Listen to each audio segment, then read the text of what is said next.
দর্শক, নতুন একটি ভিডিওতে আপনাদের স্বাগত। তারা হয়তো অজ্ঞ, কিন্তু বোকা নয়। তারা ভালো করেই বুঝে গেছে বাংলাদেশের জনগণ কখনোই তাদের ষড়যন্ত্র মেনে নেবে না। তাদের হঠাৎ করে অবস্থান পরিবর্তনের মাধ্যমেই ফুটে উঠেছে ভেতরের ভয় ও অনিশ্চয়তা।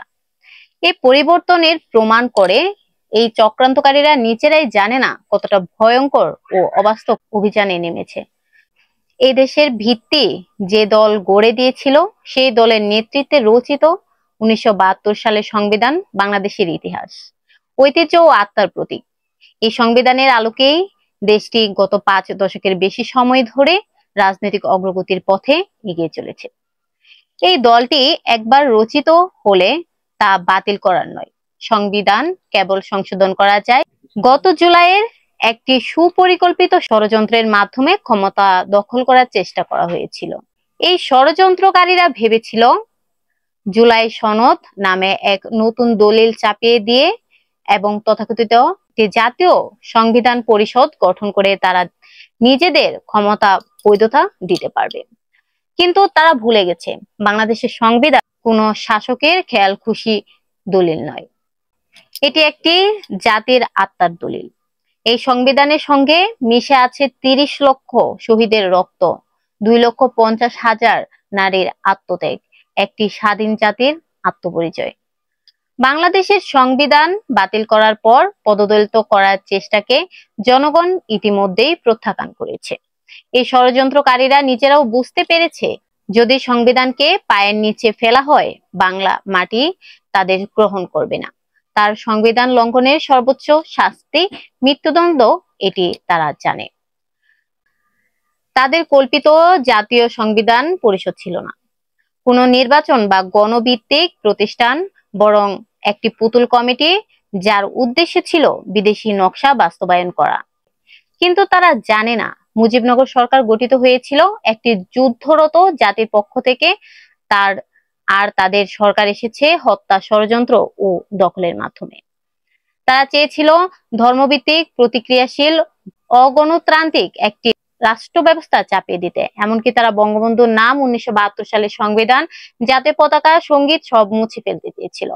এটি শুধু রাজনৈতিক নয়, একটি জাতির অস্তিত্বের বিরুদ্ধে সরাসরি যুদ্ধ। তাদের দেয়া ঘোষণাপত্রে ১৯৭২ সালের সংবিধানকে পেশিবাদী দলিল বলা হয়েছে, যে সংবিধান দেশের নির্বাচনী ব্যবস্থা, বিচার ব্যবস্থা, নাগরিক অধিকার ও রাষ্ট্র কাঠামোর মূল ভিত্তি। সংবিধান কখনো শাসকের দলিল নয়, এটি একটি রাষ্ট্রের আত্মপরিচয় ও জনগণের একটি চুক্তি।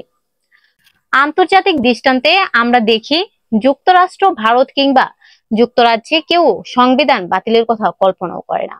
পরিবর্তনের দরকার হলে পরিবর্তন করে, সেটি সংশোধনের মাধ্যমে, ধ্বংসের মাধ্যমে নয়। বাংলাদেশের ইতিহাসও একই কথা বলে। সামরিক শাসকরা অতীতে সংবিধান বদলেছে, কিন্তু কখনোই পুরোটা বাতিল করার সাহস দেখায়নি। এই ষড়যন্ত্রকারীরা এখন পিছু হটছে। তারা বুঝে জনগণ সজাগ, এদেশের মানুষ এখনো বেঁচে আছে। যারা বঙ্গবন্ধুর সৈনিক, যারা সংবিধান ভালোবাসে, জনগণ জেগে উঠলে কেউই রেহাই পাবে না। যারা সংবিধান ধ্বংস করতে চেয়েছিল, ইতিহাস একদিন তাদের পেছনে ফেলবে। তারা এখন ডিজে পার্টি, নতুন বাংলাদেশ দিবস, জুলাই গণহত্যা দিবস বা জুলাই বিদ্রোহ দিবস পালনের নামে মুখ রক্ষার চেষ্টা করবে। কিন্তু এতে তারা জনগণের সমর্থন পাবে না, কারণ তারা রাজনৈতিক শক্তি হারিয়েছে, বৈধতা হারিয়েছে। বাংলাদেশের বর্তমান পরিস্থিতি যেন বর্ষায় ডানা গজানো পিঁপড়ের মতো, যারা উড়ে একটু পরে বাতাসে ছিটকে পড়ে, আর অন্য পিঁপড়ে তাদের খেয়ে ফেলে। সংবিধান ধ্বংসের স্বপ্ন যারা দেখেছিল, তাদেরও ইতিহাস একই পরিণতির দিকে নিয়ে যাচ্ছে।